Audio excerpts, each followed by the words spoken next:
అందొక వంక పర్యంకము జేరి నిదురించుచుండే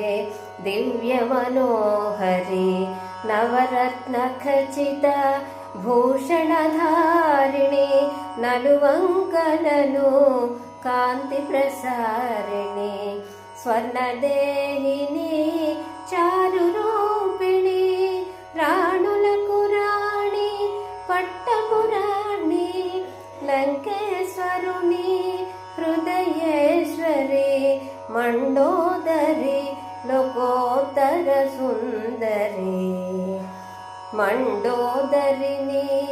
జానకి అనుకొని ఆడుచు పాడుచు గంతులు పెట్టి వాలము బట్టి ముద్దులు పెట్టి నేలను గొట్టి భుజములు తట్టి స్తంభములగసి క్రిందకు దుమికి పల్లటీలు కొట్టి చెంగున చుట్టి చంచలము కపి స్వభావమును పవనతనయుడు ప్రదర్శన చేసెను శ్రీ హనుమాను గురుదేవులు నాయద పలికిన సీతారామ కథ